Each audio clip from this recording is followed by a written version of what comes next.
ne do të vazhdojmë të kontaktojmë secili deputet i cili nuk e ka humbur arsyen për shkak të presionit nga partitë e tyre relevante. Sot ishim po ashtu dëshmitar të tentativës së 16 për formimin e komisionit të mshept për votim, që 16 herë është duke dështuar si rezultat i bojkotit dhe sabotazhit opozitar në Kuvendin e Republikës Kosovës. Vazhdon me qenë për ne shumë absurde dhe pa shpjegueshme se si është e mundshme që deputetët e grupeve parlamentare që përfaqësojnë qytetarët në Kuvend votojnë kundër një procedure e cila do të mundësonte rrjedhën normale të funksionimit të institucionit Kuvendit, që do të mundësonte zgjedhjen e organit më të lartë, respektivisht kryesisë së Kuvendit në gjitha pozitat e saj, që përbëhet nga gjitha subjektet politike, ashtu siç është përcaktuar me rregullorën e punës. Nepotizmi është një fenomen në cilën edhe në definim edhe në përcaktim të konfliktit të interesit, dëshëm apo jo, e ka përsipër një agjencie që quhet Agjencia për Parandalimin e Korrupsionit.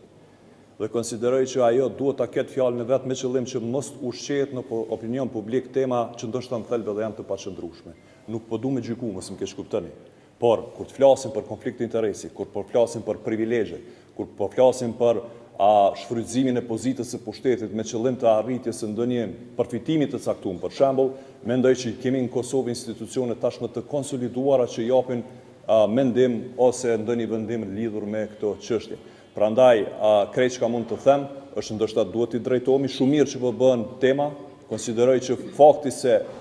diçka e tillë, edhe pse jo ligjore, bëhet temë, është ngritje e standardit në qeverisje që është rezultat direkt i lëvizjes dhe vendosjes dhe kulturës së saj politike. Se sikurse të ktheheshim në retrospektiv në të kaluarën dhe vetëm shembujt më banal të kishim marrë parasysh se çfarë raste abuzive kemi pasur nga zyrtarët e PDK-s, LDK-s dhe AK-s sa ishin në qeverisje, konsiderojmë që në njëjtin vend kemi të bëjmë me dy botra të ndryshme. Prandaj unë e shoh aspektin pozitiv, ngritjen e standardeve të tilla të cilët nuk kanë qenë në Kosovë, po vinë si rezultat i kulturës së emancipimit politik që ka sjellë lëvizjave të vendosur me fitoren e saj. Ne jemi në diskutim me nismën socialdemokrate për gjitha temat. Do të vazhdojmë të ndëgjojmë kërkesat dhe mendimet e tyre, e pastaj ato të diskutojmë në forumet tona vendimarrëse të partisë dhe të grupit parlamentar, dhe se